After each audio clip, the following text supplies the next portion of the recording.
اعظم گئے تھے، ایک دن کسی سے مل کر کہا رہے یہ تشتری میں پاکستان لے جائیے، 22 لاکھ جانے آپ نے دی تو پاکستان آپ کو ملا، اور دین آپ کو کیا خبر کہ کس طرح پھیلا ہے.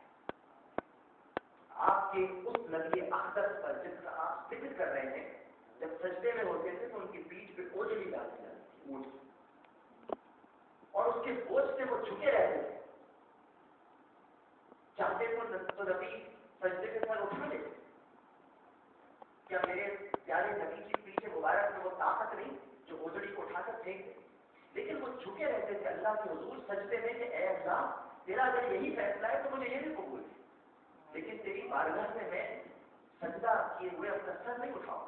اور پھر ننگے ننگے ہاتھوں سے جناب سیدہ تشریف لاتی تھی بی بی فاطمہ، اور وہ جو ہٹایا کرتی تھی.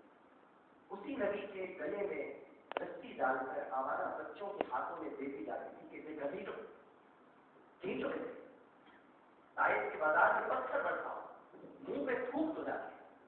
وہ چہرے مبارک جسے دیکھ کر چاند چھپ جاتا ہے، اس چہرے مبارک پر عتبہ شیبہ ولید مغیرہ یہ تھوکا کرتے تھے نا اس میں. اور پھر استہزاء، گالیاں، استغفر اللہ، مجنون کہنا، ساحر کہنا، کیا کچھ نہ کہا ہے مصطفیٰ نے. فتوے لگائے نہیں ہیں، فتوے کھائے ہیں. گالیاں دی نہیں ہیں، گالیاں سنی ہیں. دکھ دیے نہیں ہیں، دکھ اٹھائے. لاشیں گرائی نہیں ہیں، اپنوں کی اٹھائی. اس پیارے کرتے گئے. اسلام تلوار سے نہیں چل رہے، اسلام اخلاق اور کردار سے چل رہے. اسلام کے پھیلنے کی بنیاد وہ 40 سالہ مکی زندگی ہے جس میں تلوار نہیں نکلی ہے، جس میں صرف اخلاق حسن ہے. کسی نے پوچھا کہ نبی کریم صلی اللہ علیہ وسلم کے اخلاق کیسے ہیں؟ ام المؤمنین عائشہ صدیقہ رضی اللہ تعالیٰ عنہ سے تو آپ نے فرمایا اما قرأت القرآن، تم نے قرآن نہیں پڑھا؟ قرآن پڑھا ہے تم نے کہا قرآن پڑھا ہے. تو کہا وہی تو اخلاق ہے. رسول کا اٹھنا قرآن ہے، رسول کا بیٹھنا قرآن ہے، رسول کا چلنا قرآن ہے، رسول کا بولنا قرآن ہے، رسول کی صلح قرآن ہے، رسول کی گفتگو قرآن ہے، رسول کی جنگ قرآن ہے، رسول کی دعوت قرآن ہے، رسول کی تبلیغ قرآن ہے، رسول کی زندگی قرآن ہے.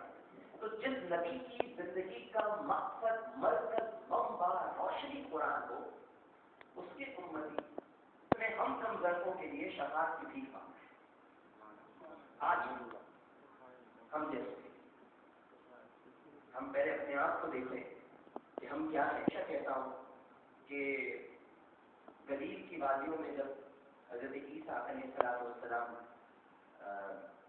پیغام پھیلا رہے تھے تو اپنے شاگردوں کو اور اپنے حواریوں کو انہوں نے بلایا اور پوچھا کیا تم چاہتے ہو کہ تم پہچانے جاؤ؟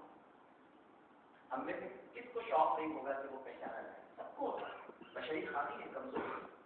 ہر انسان کو یہ شوق ہے کہ وہ پہچانا جائے، اپنی ذات سے پہچانا جائے، اپنی شہرت سے پہچانا جائے، اپنی دولت سے پہچانا جائے، اپنے علم سے پہچانا جائے. جو بھی اس کے پاس صلاحیت ہے ہر انسان دنیا میں اس لیے آتا ہے کہ وہ پہچانا جائے.